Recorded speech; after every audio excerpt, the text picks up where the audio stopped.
kali ini kita bakal ngebahas soal Roh Kudus. Nah, banyak kan tuh teori-teori yang ngomongin soal Roh Kudus, misalnya bilang Roh Kudus sebagai penghibur, Roh Kudus sebagai penolong, Roh Kudus sebagai comforter, ya kan?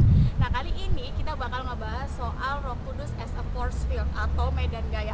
Apa itu? Oke, saya juga sebenarnya nggak ngerti, tapi kita bakal bahas kali ini. Kali ini kita bakal ngebahas soal dua tokoh, dua makhluk, dua insan yang saya sebenarnya kurang ngerti gimana jalan pikirannya. Jadi mereka ngomongin soal Holy Spirit as a force field. Yang pertama, saya lupa nama depannya, saya hanya ingat nama belakangnya. Namanya Pannenberg. Jadi dia ini orang yang ingin menyatukan atau mempersandingkan antara teologi dan science. Nah, dengan cara apa? Dengan cara ngomongin Holy Spirit dan ngomongin medan magnetik. Jadi dia mau ngomong dan dia mau bilang bahwa sebenarnya Holy Spirit itu dalam mode yang kreatif bisa disamakan dengan bisa disamakan dalam bidang fisika seperti medan elektromagnetik atau medan gravitasi yang sebenarnya kita tuh nggak lihat, tapi kita tuh mampu merasakan kehadiran itu. Nah, di sini tuh dia mau bilang gini, esensi keilahian itu Roh Kudus. Kenapa? Karena Roh Kudus itu merupakan medan gaya yang dinamis, yang keluar dari anak dan tentunya dari Bapa. Ya, sebenarnya dia mau ngomongin soal Trinitas juga sih di sini. Dia mau ngomongin kalau ya Roh itu adalah cinta yang dihasilkan oleh anak dan Bapa, yang di dalamnya itu terciptalah sebuah kosmik, endapan, penebusan, dan kemudian di dalamnya juga di dalam Roh itu juga mampu menyatukan semuanya. Tadi kita udah ngomongin soal Pannenberg. Sekarang kita mau masuk ke satu makhluk lagi, namanya Jurgen Moltmann. Siapa sih yang nggak kenal Jurgen Moltmann? Well, begitu banyak orang sih yang tidak mengenal dia. Jadi Moltmann ini mau ngomongin Holy Spirit itu sebagai sebuah gak cuma medan gaya tapi sebuah energi, dan dia ini sebenarnya meminjam pengalaman-pengalaman dari orang karismatik. Nah, pengalaman-pengalaman orang karismatik ini dia mau bilang bahwa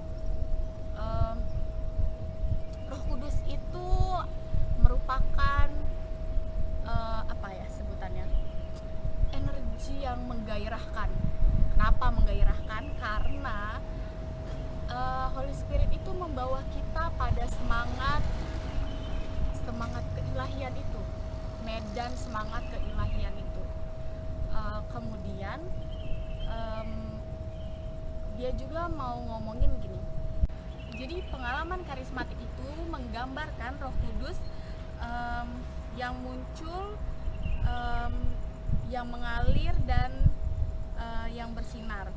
Maka itu Roh Kudus itu kemudian hadir sebagai sumur kehidupan, sumur yang menyemburkan banyaknya energi itu. Terus sebagai sumber terang juga yang memberikan cahaya kemegahan. Kemudian kita pasti bertanya-tanya, apa sih maksudnya Roh Kudus yang tercurah kepada manusia? Nah, ya sebenarnya ini tuh kayak semacam roh yang kemudian memberikan bagian dari dirinya, yang mencurahkan dirinya kepada manusia gitu. Tapi perlu diingat bahwa apa yang keluar dari Roh Kudus itu tidak bisa dipandang sebagai ciptaan dari Roh itu sendiri. Kenapa? Karena toh yang Roh itu keluarkan juga dirinya ya, berarti yang di sana yang dicurahkan Roh Kudus itu ya ada rohnya dia juga di sana.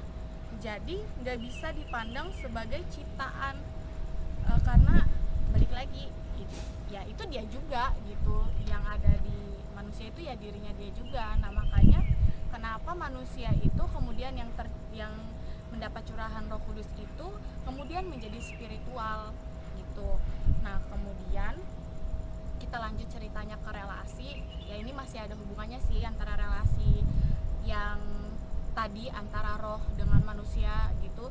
Nah itu sebenarnya mau bilang tuh gini, jadi relasi antara ya gimana ya sebutnya, ya mungkin emang agak susah penyebutannya, mau bilang ciptaannya juga tapi katanya Moltmann jangan dipandang sebagai ciptaan. Tapi maksudnya tuh gini, itu sama seperti kayak kita nggak bisa memisahkan relasi itu, kayak kita nggak bisa pisahkan antara cahaya dan pantulannya.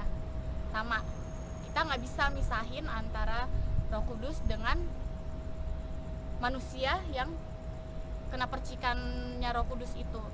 Nah kemudian di sini dia juga tuh mau bilang, kan nih manusia nih udah kena percikannya Roh Kudus nih ya kan. Nah itu tuh pada akhirnya ya kita berada dalam Roh Kudus itu sendiri.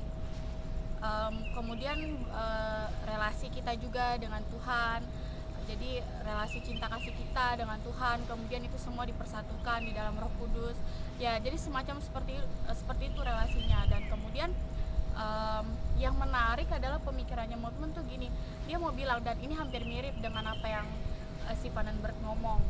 Jadi ada hal yang kita itu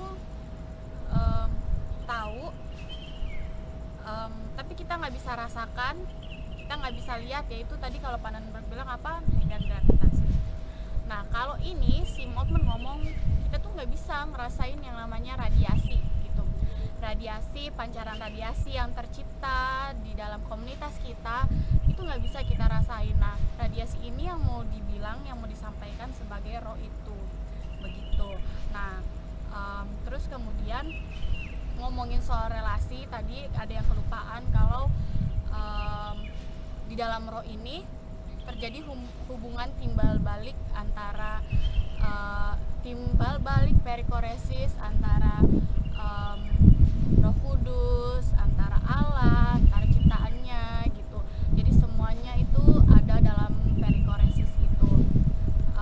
Dan sebenarnya kalau mau dilihat-lihat ya Moltmann mungkin karena meminjam pengalaman karismatik sehingga dia tidak terlalu memperlihatkan atau sejauh yang saya baca tidak memperlihatkan bagaimana kemudian relasinya dengan Kristus.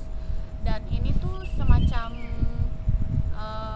Pannenberg itu semacam kayak melengkapi bacaan saya di Moltmann bahwa oh ternyata Roh Kudus ini yang menjadi medan gaya dinamisnya gitu ya, yang kemana-mana gitu, yang dia menghold semuanya di dalam dirinya dia itu. Nah jadi makanya kenapa kedua tokoh ini ngomong kalau